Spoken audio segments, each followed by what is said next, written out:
Hey guys, this is Blueheart from BlueheartGaming. How are you doing? I have a very special interview here. We've got the two co-owners from Jtac. We've got Ross. Go ahead and say hi, Ross. Hey guys. And then we have Isaac. Go ahead and say hi. Hey guys, this is Isaac. All right. So we're starting a new segment here with the YouTube channel on BlueheartGaming, where I'll be interviewing a few of the community members or players from the Airsoft community around the area. And we'll just be talking a little bit about their Airsoft history. And in this case, we're going to talk about the history of Jtac being an event organizer. And we'll go through some of their upcoming ops. It's going to be a great time. So let's go ahead and get it started. So Ross, starting off with Airsoft history, why don't you tell me how you got started playing Airsoft as a player? How I got started playing Airsoft? Well, before that I was doing 16 years of paintball. Kind of got really bored with that, kind of same thing over and over again. And in 2012, I bumped into one of my friends that we play paintball with, and he said, "Hey, we're doing Airsoft." So I'm like, "Airsoft? What the hell are we going to do with Airsoft?" I'm thinking plastic guns from Walmart. So I went to his house, said, "Okay, let's see this Airsoft gun." He shows me a GMP M4. After that, the next day, I sold all my paintball stuff and bought all Airsoft stuff.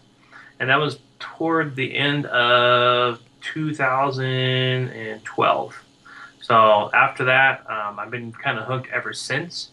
And that's kind of how where I got started. So I did have a lot of, experience kind of doing the paintball stuff, did a lot of the, milsim, or what they would call kind of scenario play. We did a lot of more military tactics for our squad, our team, and it kind of transitioned into Airsoft. Awesome, man. So you kind of did like me and sold all your paintball stuff and got into Airsoft. Yeah. Awesome. All right, Isaac, how about you tell us how you got started in Airsoft as a player? Sure. Yeah, very similar story. I played paintball for quite a few years competitively in high school, and afterwards, we kind of got to the point where we're a little bit bored with it. Game slowed down. We didn't really progress as a team. We kind of just knew what we were doing. We'd clean up shop, show up with angels and autocockers, and go home. So yeah, we kind of got bored with it, and there wasn't really much of a challenge in the sport anymore. So we went our separate ways, and a number of years later, my closest friend, Ian, had introduced me to Airsoft and said, "Hey, I know you and I had fun playing paintball in the past. You should try this. You'll get a little bit more interaction with some of the military community and kind of get more of a realistic game going on."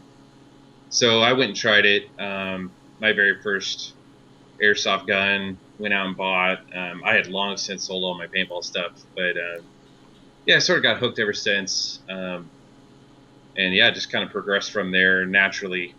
A couple of years ago, I haven't stopped playing since. Awesome, man.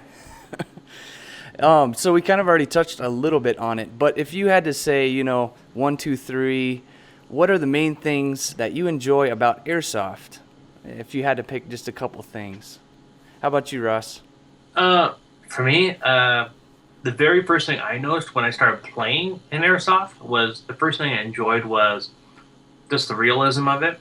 I was already kind of into firearms, maybe not like AR-15s or anything like that, but more like the handguns. And I'm definitely into the history of military. So that was kind of the transition of like, man, this is more legit, like stuff I can use for real, real steel. I can also do for from Airsoft into real steel. So that's kind of the first thing I really enjoyed. And then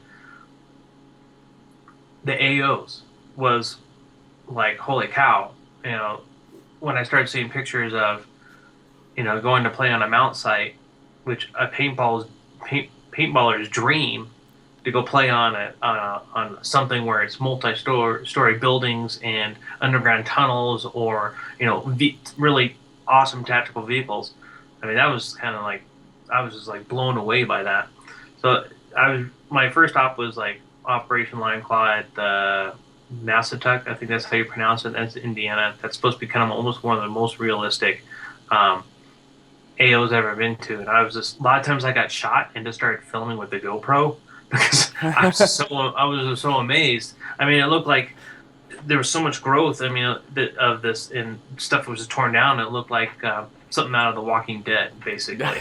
I mean, that's how realistic it was. It was a cool AO, and so that's kind of for me was the thing I really enjoy about Airsoft, and one using a little more tactics and not blowing through, you know, 2,000 rounds just trying to hit somebody, and spending all this money to do that. So that's kind of well, I guess I enjoy having extra money in my pocket, you know. But you know, hey, that BB is going to go 100 feet that way, and it's going to hit your target. So that's what I really enjoy. Instead of using 5 paintballs, you can just use one. So that's Nice. kind of where I'm at. Yep. I think I share a lot of those reasons as well. But for a person that's kind of new to the Airsoft slash Milsim area, what does the AO stand for? AO is going to be area of operation. Nice. So that's kind of more of the logistics of the geographical area that you're located when you're playing? Right. And that's an AO is going to be used more in the Milsim community where, you know, say for a local level, for a recreational airsofter, it's going to be the field. Gotcha. Um, or, you know, you wouldn't really use AO. It's not something you would use, you know, the paintball field. So it's kind of like the airsoft field of blank, blank, blank. Gotcha. How about you, Isaac? If you had to pick a couple things, what are the main things that you enjoy about Airsoft? Sure. Yeah. There are kind of 2 things that stick out in my mind. The first is that it was a community of honor. Back when I was competitively playing paintball, you know, it was paint check after paint check. You know, did I unload 20 rounds on that guy, or did they all just miss? And you know, competitively, people got a little bitter and it got a little tough. So there was always a way to check into that, and you always had to go through that hoop. Kind of the first time I played Airsoft, I noticed that it was a totally different mentality of, hey, that guy got the drop on me. I got shot. I'm going to raise my hand because he performed better or got lucky or did what he needed to do when I didn't do what I needed to do. And that community of honor was attractive to me. That alone would have pulled me into playing Airsoft. Second to that was mostly the people that I have played with, spending many years in Texas at Temple Airsoft and in Fort Hood and playing in that area. Most of the people I've connected with are somehow related to the military, and that brings a level of realism on its own. Aside from, like Ross was saying, the AO definitely is a big impact, but having those military people in the community, in the game, in the process kind of changes things. And they approach it with a military mindset. So it's actually more entertaining and more of an educational experience, both book smart and street smart, you know, while you're actually in the field. And one of those benefits, I think, is kind of just knowing yourself. When you go and run around for 8 to 12 hours straight in 110 degree weather in Texas, you're going to know your limits. And a big guy like myself, you know, I knew when I needed to hydrate. I knew when I was overheating, and learning those lessons in any other sport is almost impossible. So Airsoft makes you kind of push yourself to your own limits and get to know those limits a little bit better and see if you can stretch it. Yeah, definitely. Yeah, I have something else to chime in on that too. Sure. Just for me, I mean, that's another thing I enjoy is like kind of going off of what Isaac was saying with the military type stuff is like all of us play video games pretty much. I know we always played with sticks as guns as kids and stuff like that. So with Airsoft, it really kind of filled that like fantasy that we had of like, oh man, I'm playing Call of Duty, but I get to do it live, or I'm playing Battlefield. You know, that was kind of the thing. Other thing I really enjoy about Airsoft is I finally get to fill out this thing where I get to pretend I'm like military, but not like, you know, in respect of those guys. That's another thing you earn when you start playing Airsoft is like, man, these guys, I know a lot of kids who go out into the military because they just enjoy Airsoft so much, you know, and then they decided to serve our country. And I've been to that point as well. I mean, I was thinking about joining the National Guard, but it never happened. But I think as an airsoft player, the realism once again in filling out that video game fantasy of doing it with tangible items makes it so much more enjoyable. Yeah, and it's going on that respect thing. My call sign is kind of an homage to the military, but I definitely agree with you. Just playing airsoft, and a lot of the people are in the military or have been in the military or will be going to the military, and it's awesome just to be around that, and you really gain an appreciation for what these people do for our freedom and our country. It's definitely given me a bigger understanding of somewhat the military. I mean, they go through, just the intense training and what they get to deal with overseas. Just getting experience, understand that even better in airsoft has definitely built a respect factor for myself for our soldiers. Definitely. Well, I'm going to go ahead and move up here to, let's go ahead and talk about Jtac a little bit. So, Ross, can you tell me why you started Jtac? Why I started Jtac? Okay, so 2012, and 2012 I got into airsoft, of course. 2013 rolled around. And then, actually, no, it was it was, I think, 2011 to 2012, possibly. So, I started playing some of the summer games, and I was kind of like, is this really like what airsoft is here locally? I mean, it could be different in different parts of the country, but locally it was not up to par to my level. I mean, I guess call me a snob, but airsoft snob, but I was like, it was very, to me, generic. And I see that there was like a gap of like entertainment wise that I think that could be filled, stepping up the game in airsoft, just from recreational gameplay to, where we are now and do more kind of the mil sim of airsoft. And so I was like, well, let's just try something else. Out there was a local forum that people hosted games up in Rampart, and I said, hey, shoot, I'll go out there and let's try hosting a game out there. And so I went up and hosted the game, and something that I took some of my old paintball scenario experience and kind of transitioned it into airsoft, and started doing some different game styles, and people were like really impressed by that, and kind of a light went off, like, why don't I start hosting games?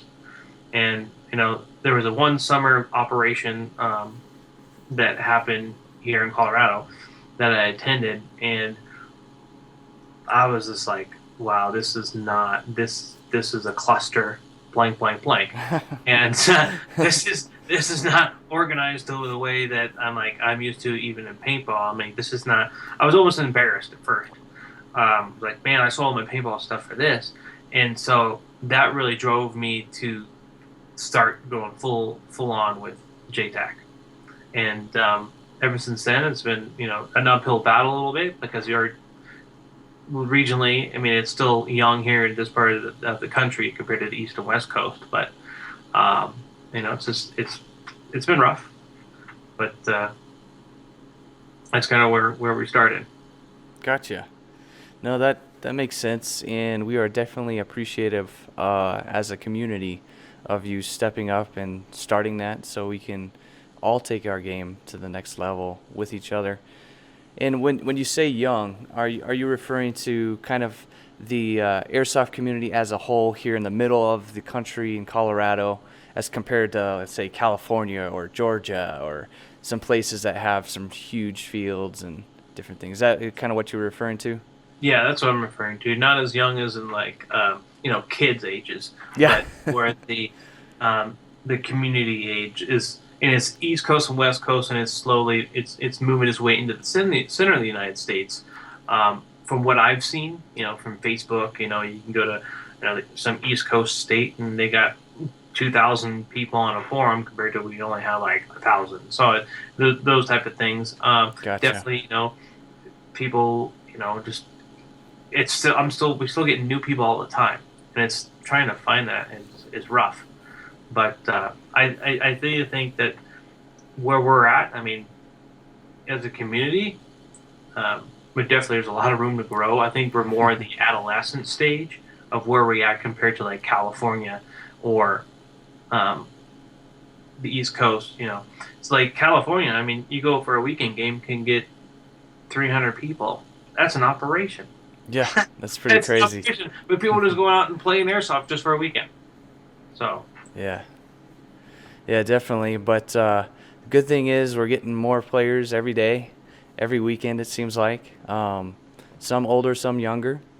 But I definitely see it growing. I've only been playing for a few months, and I've already seen, um, I don't know, 30 brand new players that have been coming out every weekend. But so moving on here to the next question. Um, what separates Jtac from other Milsim event organizers? What makes you guys different? what makes us different? That's always a tough question. Kind of like you're actually doing an interview for a job. Yeah. What do you say? How do you separate from everyone else? Uh, what we do different from other Milsim organizers.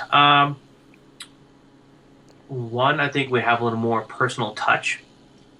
We don't just focus on um, getting the AO and getting all these sponsors and just throwing the game out there and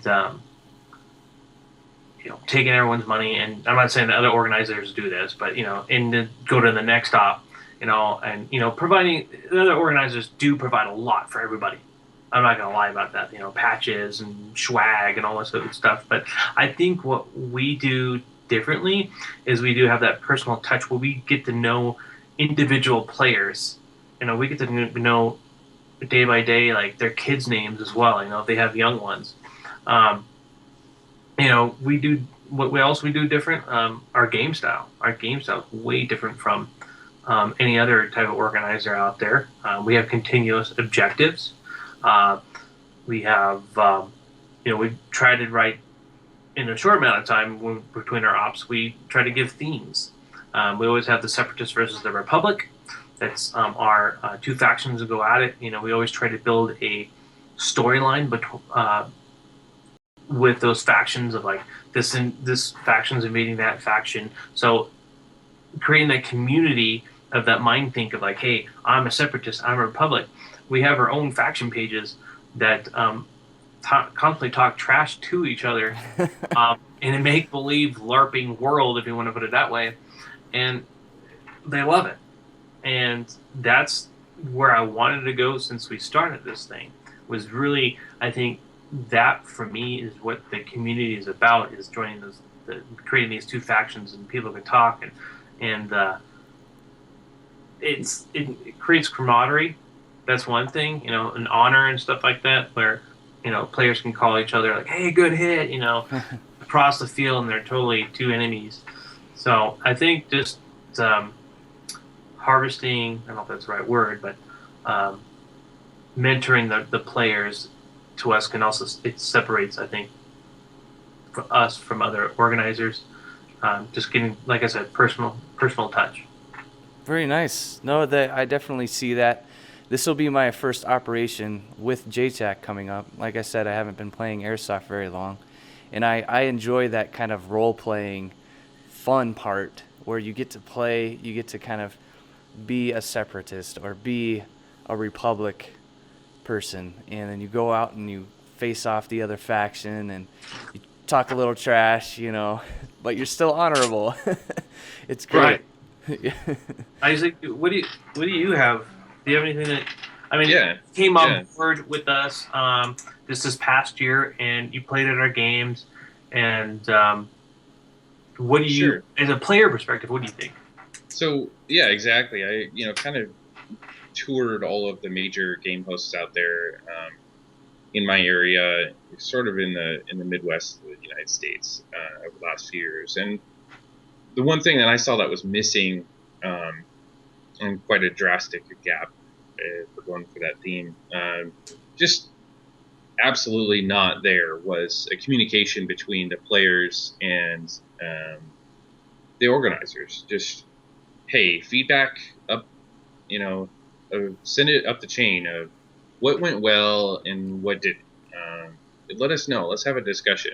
And so the first airsoft op I went to with Jtac was just you could call it an op. It was just basically a weekend warrior game, and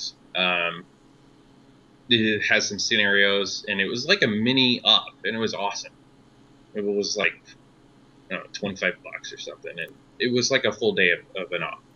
So that kind of was a good first impression for me. And then afterwards, what I saw was their personal touch, and that's what we do. We talk to every player. We'll go around and discuss with them how they felt like it went, and ask them questions. What did you like? What didn't you like? What do you want to do better?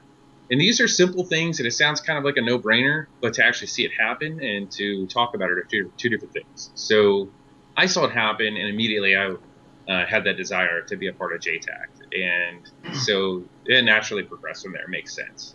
But that's definitely the one single most thing that separates Jtac from other event organizers. Aside from that, we're definitely both players. We both play Airsoft when we get the chance.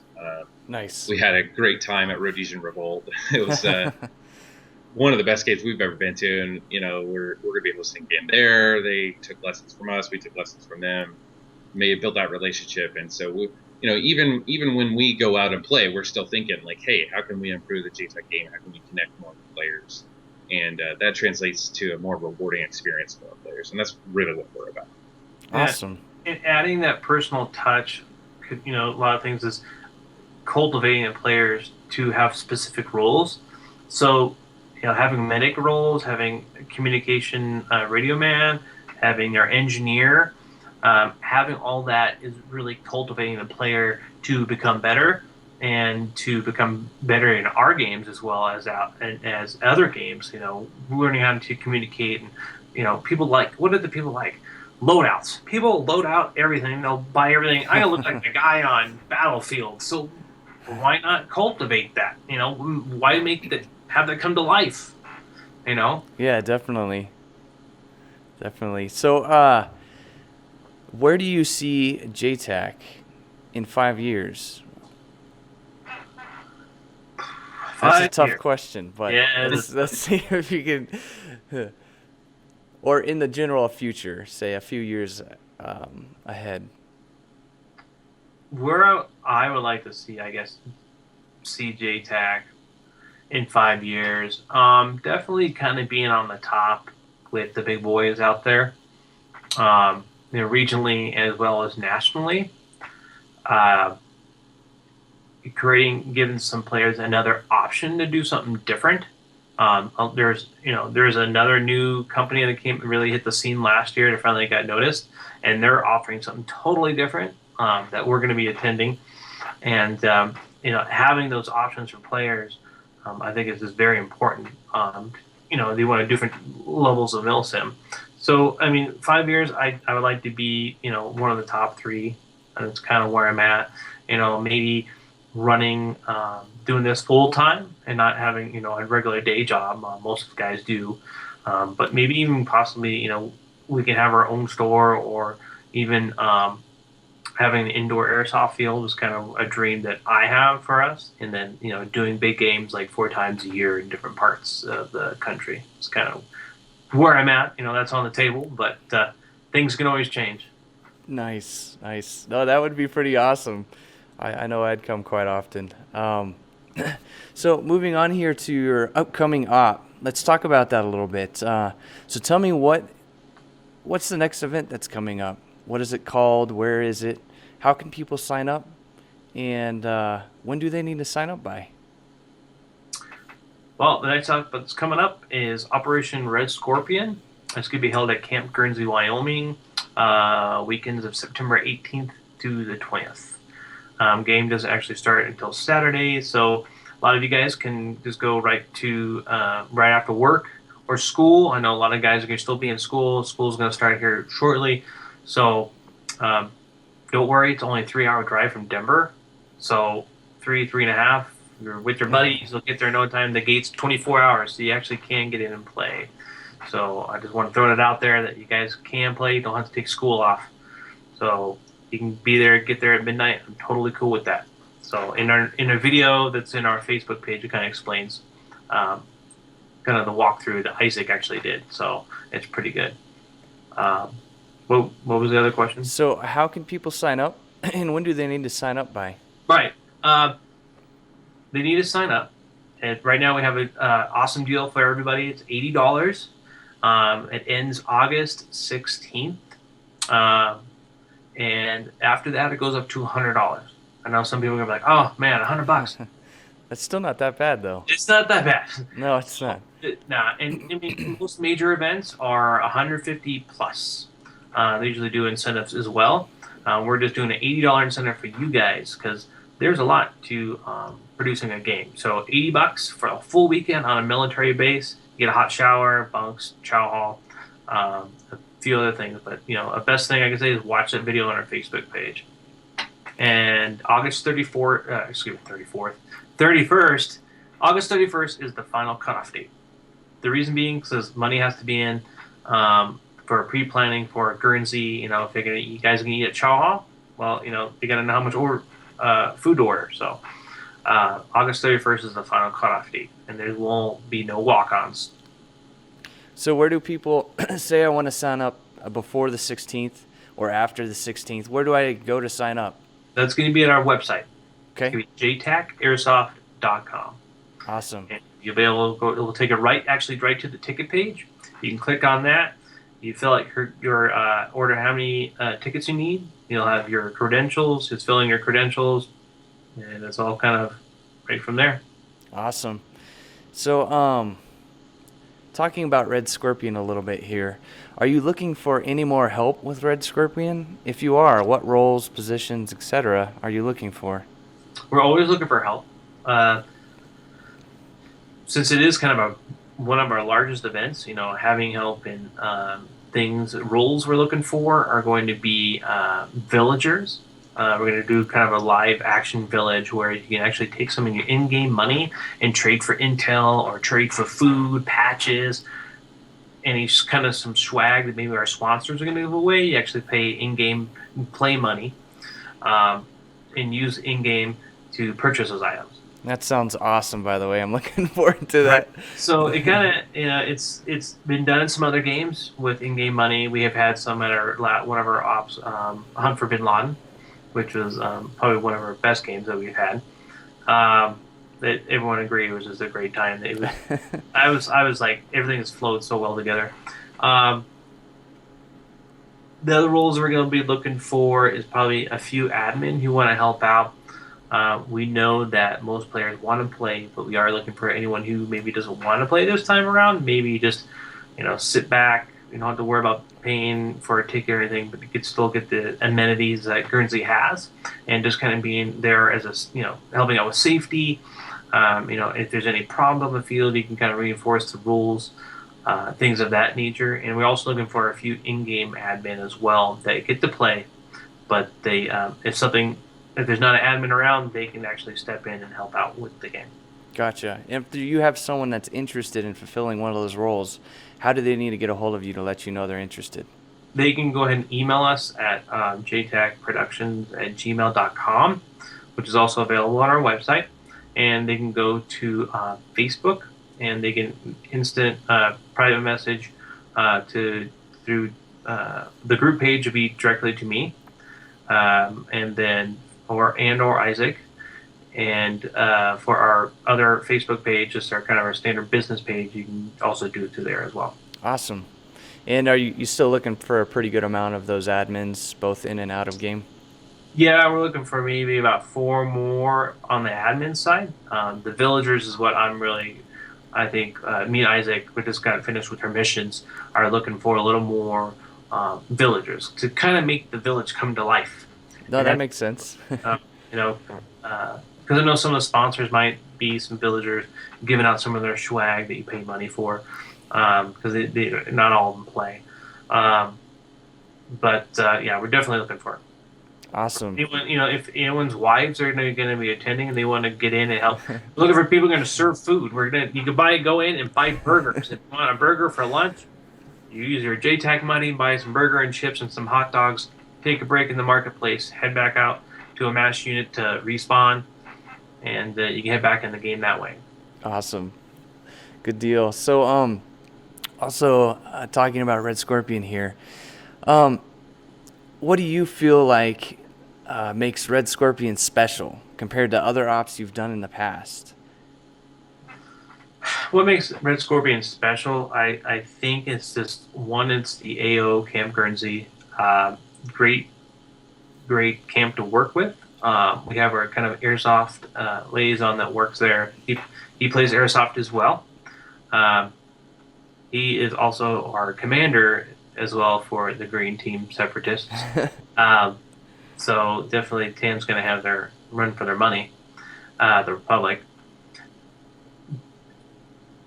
It just, the things that they have from, I've talked to other game producers, they said Camp Guernsey is probably one of the easiest to work with. I mean, we can't normally just knock on Fort Hood or something like that, like, hey, we won't play Airsoft here. It doesn't happen that way. You got to have some kind of resume. So definitely having our liaison there at Camp Guernsey really helps out. And, the thing is, they don't treat us like airsofters. They treat us like we're a training unit there to train. So they definitely have the respect factor for us. As long as we respect them, they're going to respect us as well. Awesome. So I think it's just, this is a full weekend game. So I think we're trying to do as much personal touch, I guess if you want to put it that way, to the game that we are capable of doing. Yeah. Which they want to go overboard and then not keep promises, but I think it's just what's going to make it special is, one, we've grown a lot this year, and I think it's definitely going to bring out some newer and different players to the game. So Isaac, kind of from a player / organizer role, what do you feel excited about with Red Scorpion? That's a great question. I first and foremost will say that the active village, the live kind of role play there, and the involvement, it might impact your ability to do your job as a separatist or a Republic soldier. It might make or break you being successful in your mission. I think that whole thing is cool, and is something different that Jtac hasn't done in the past. So that's pretty exciting for me. In addition to that, hey, my wife's going to be there. She plays Airsoft. She's super happy to go. Nice. Yeah, she's excited about it as I am. So from my perspective, yeah, that's going to be great. And she went to Rhodesian Revolt and all that too. But kind of having more of a kind of mini environment and community there in that village will help. The other thing that sets it apart is that,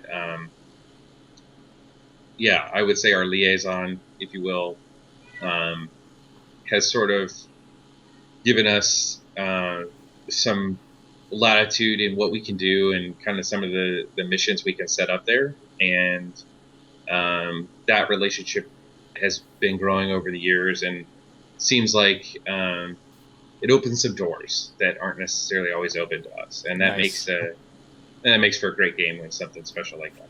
Yeah, and the best thing to talk about Red Scorpion, what's going to separate it from whatever better other ops is, I mean, it's definitely that video. Go to that video and watch the video with Isaac doing a video walkthrough. That was a good video. It's legit, I think it's going to, it's not, people like camping, some don't. You'll get a bunk and a hot shower and stuff, and we've had 2 games there prior, but that was kind of our, we only did 1 day game. And we just slept the night before, played the next, went home. I mean, that's kind of how it went. It was real fast. But this is going to be a little bit longer weekend.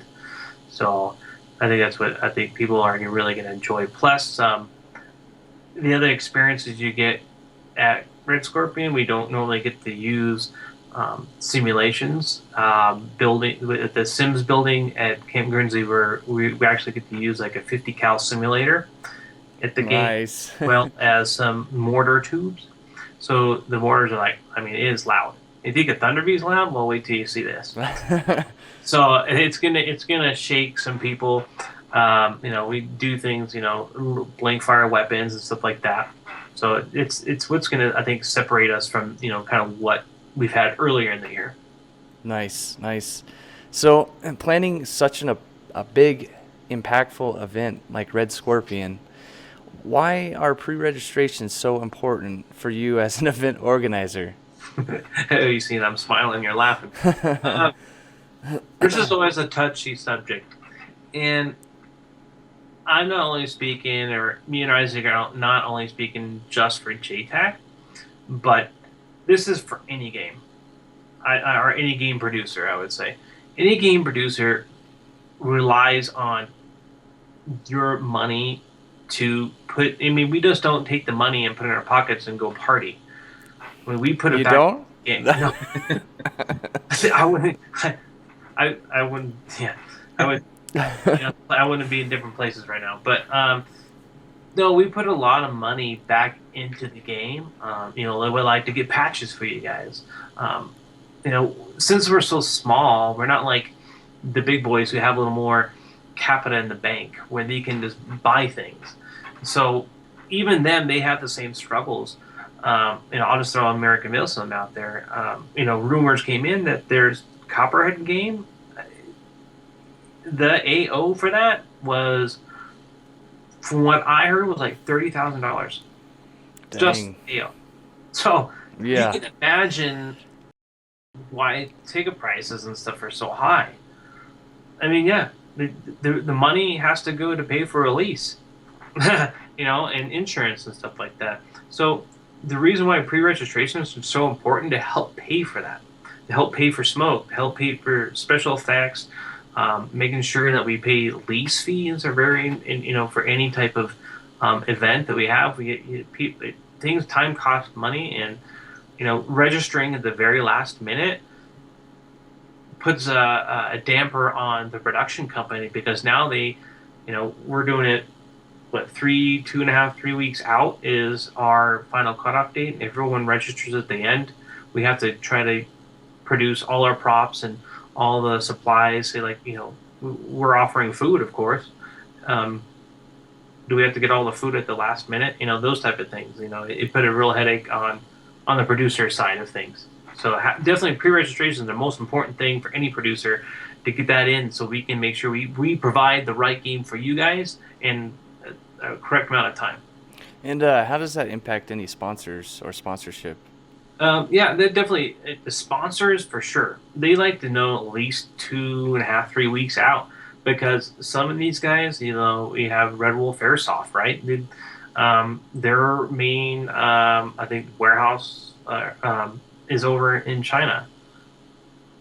Well, That's not it very doesn't far take, away. yeah, yeah, it doesn't take 3 weeks to get there, So Yeah. like, sponsors for sure, because they have to be like, all right, they're gonna go to their boss and be like, all right, we got this game, it has 200 players, what can we do, what's within our budget? Well, we can give you 2 guns to give away, or BBs, or some swag.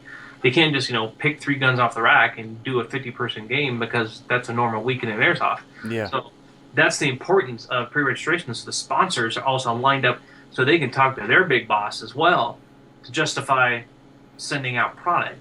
Yeah. They make sure they're getting represented correctly to how many people are registered. No, that makes sense. It helps all of us kind of have a Yeah. more enjoyable time. Right. Yeah. So I've heard or seen postings and heard you talk about Weekend Warriors, and Isaac mentioned it earlier in the interview when he was talking about his airsoft history. Can you briefly kind of go over what Weekend Warrior or the Weekend Warrior events are? Yeah. Weekend Warrior events was what I first started off with before I started doing, operations or missions or anything like that. So I didn't want to call them like Airsoft Weekend. I didn't want to call it that. And so, because our games, the Weekend Warrior games, what they're designed for is to teach you basic skills into, you can transition into our operations and missions.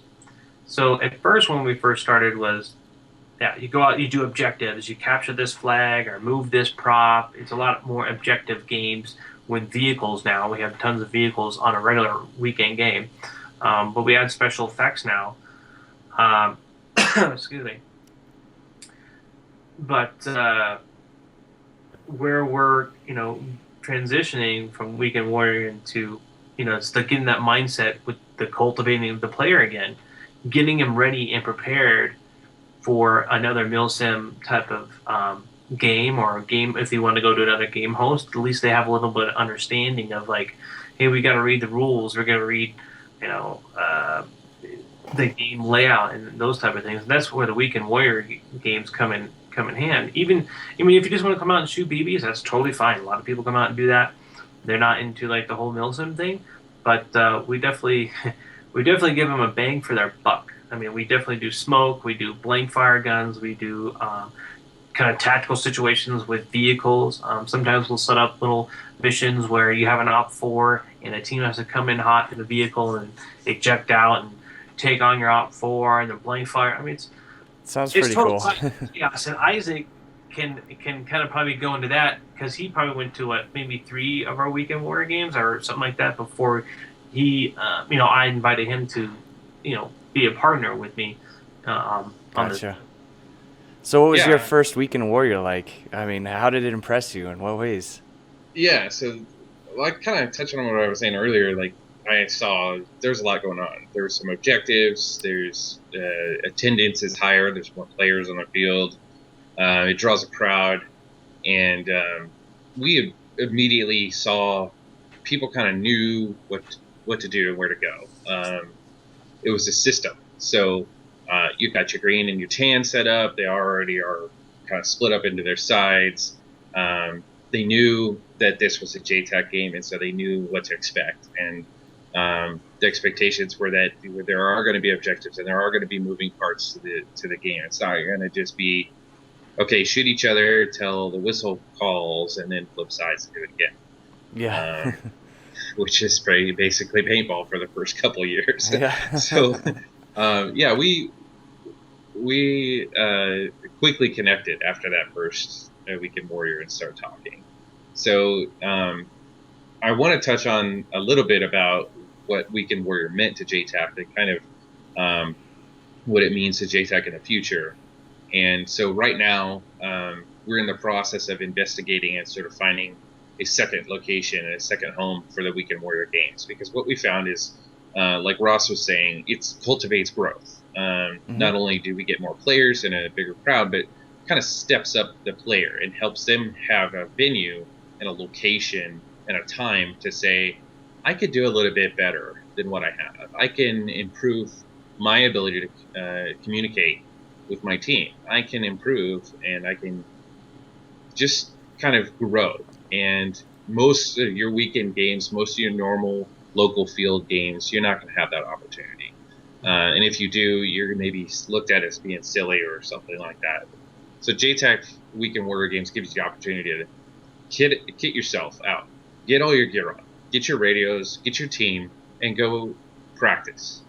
And it really helps. If you've been playing Weekend Warrior games for a few years, and you kind of have the hang of it, you're going to do more than great at it now. If you've played it 3 Weekend Warrior games, you're going to do great at a Jtac. So yeah, it sets you up for success.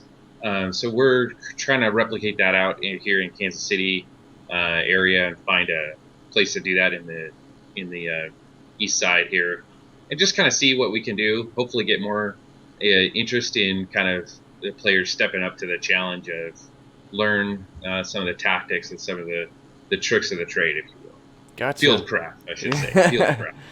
Nice. And to let you guys know that Isaac and me, we do live in 2 different parts of the country now. Well, just a state over, but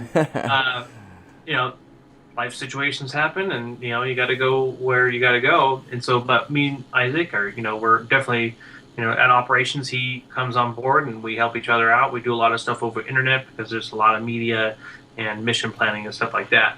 And he, like he said, he wants to take the Weekend Warrior to the Kansas City area, and definitely try to grow the sport there, and grow our name as well, and definitely cultivate the player to the next level. Is that where Isaac moved? Yes. Kansas City? Yep, just moved. Yep. Nice. That's not busy at all, right? It's a great town, man. I love it. Yeah. Nice. So we're running out of time here, but there's one last question I want to ask each of you guys.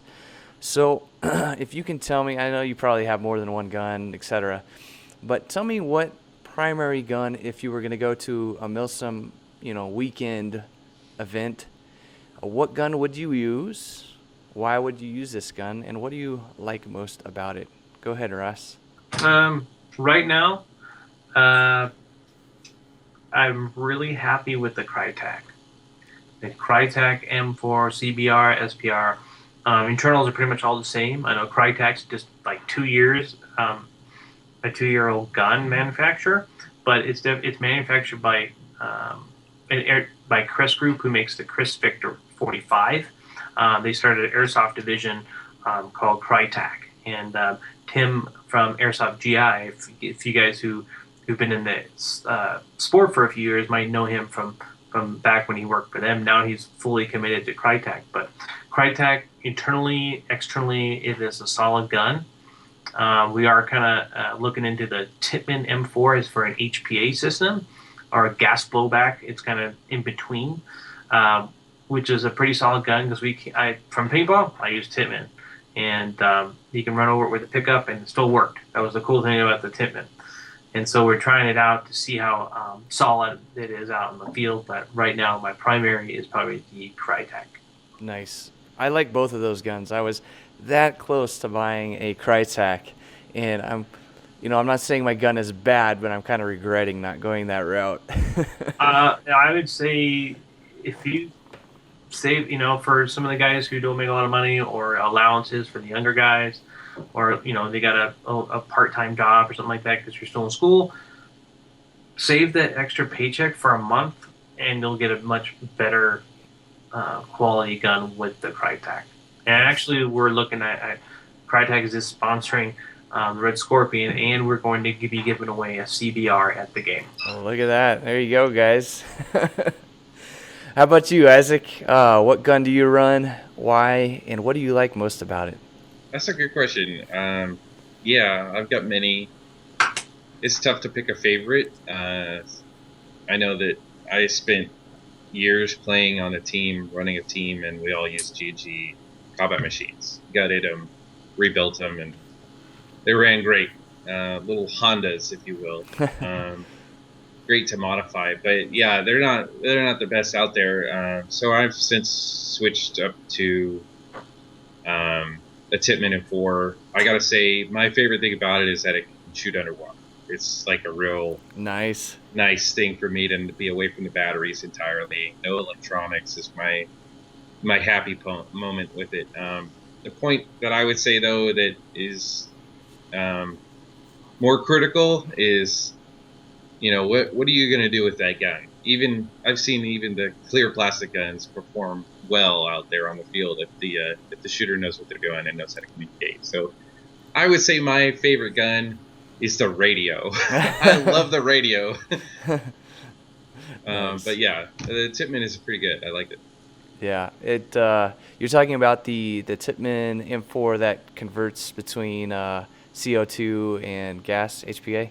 Exactly. Yeah. Right. Yeah, that is a sweet looking gun, man. And everyone I've heard talk about them that has it goes sometimes even as far as saying that's the only M4 they're ever going to use. There's a lot of modifications you could do to it, and I know there's like the Tippmann forums on Facebook, and people are like, most of us always change the cosmetics of our guns anyways, and internally it's the nature of the beast of Airsoft. But some of the loadouts that you see, conversions and stuff like that online are like, holy cow. So a lot of people go crazy with the Tippmanns. Nice. Yeah, maybe one day I'll, if I save up, I can pick one up and play with it. Right. Well, if you come out and play with us, you can borrow one of ours. There you go. Yeah. So let's go ahead and wrap up the show here. I want to say thank you guys so much for taking the time to not only talk with me, but kind of give that information out to the players and everyone that's involved, and looking forward to Jtac. So, Ross, do you have any shout-outs that you want to give? Shout outs. Definitely our website, jtacairsoft.com. Definitely, I would say Lex or Art down at Camp Guernsey. He's for me and Isaac. I mean, just the few times that we've really met with him, he's a good mentor and a good guy. Former Marine. He's I can't how much respect I have for that guy. He does. If you guys want another podcast to listen to and do some milsim training, it's definitely. I think it's the Airsoft Milsim Tactical Training Podcast. If you guys are into podcasts, I've listened to that. Quite a few episodes. It's great. There's a Facebook page as well, and he does a thing called Tactical Tip Tuesday. Talks about some stuff, and he's definitely starting some new programs for anyone who's ever been out there. I guess I'll do a shout out to BB's Not Bullies. It's kind of a thing that he started as well. A lot of us have maybe been bullied in school, and if you read his story about that with him and his daughter has been bullied as well, just how Airsoft can maybe break these kids out and get out, and just cultivating a new generation of kids. It's like, look, we're here to play BBs or not, or shoot BB wars. It's not, not getting picked on, and it's just helping them break out of that shell where they're shy or something like that. Give them some more confidence. Confidence, and I would suggest you guys get on, look for read about it, and it'll be under the Airsoft Milsim Tactical Training Podcast. You can click on their store, and it will actually kind of give you about what the patch is about that they're selling. The BB's Not Bullies, and it's I bumped into a man who is in his probably late 30s, early 40s down in Texas, and he was actually moved by the whole podcast because he was severely bullied when he was, I think, middle school, which is usually the worst, where he actually had to get like a metal plate installed in his head. He was that bullied that bad. Oh, man. I don't know if it's a metal plate, but it was something surgically. I can say he had to do because he was bullied that bad. So it even touches the older generation, our age, our 30s and even 40s. So, and then check out our Facebook page, guys. We're on Instagram as well. Just Jtac Airsoft. I know for young guys, Jtac Airsoft. Just type in Jtac Airsoft on Facebook on the search menu. We also have a YouTube channel, which we're trying to get people to get on more. Just look for Jtac Airsoft Productions and game hosting, I believe. I can't remember off the top of my head. We just uploaded a video there. And then our email is, if you have any other questions, is jtacproductions@gmail.com. Awesome. And you guys are on Instagram too. Did you mention that already? Yeah, Jtac Airsoft is just Jtac Airsoft. That's it, all one word. Awesome. Or anything like that. How about you, Isaac? Do you have any shout outs that you want to give? Sure. Shout out to all of my old Texas crew, Skinny and Blanco, and all the players down there. Greg Nichols for coming out to our Colorado game recently, and Dave down at Temple. I miss you guys, and see you soon. Awesome. And I want to give one shout out here. Curses, James, Confire, Sparrow. Those guys, all good. You guys, you're great. And I know coming in as a new player into Airsoft, not really knowing anyone can be intimidating, especially when everyone's wearing full combat gear. It's just intimidating. And all of these guys, including a lot of people that I didn't mention, really helped kind of ease me into the sport of Airsoft. So I want to say thank you for doing that. Bless you. That's right. All right, guys. Well, thank you for joining me in the Jtac interview. We'll be doing some more interviews here in the next few weeks, be getting some players, some field owners, etc. So stay tuned. And Isaac, Ross, thank you so much. Thank you. Yeah, thank you very much. All right.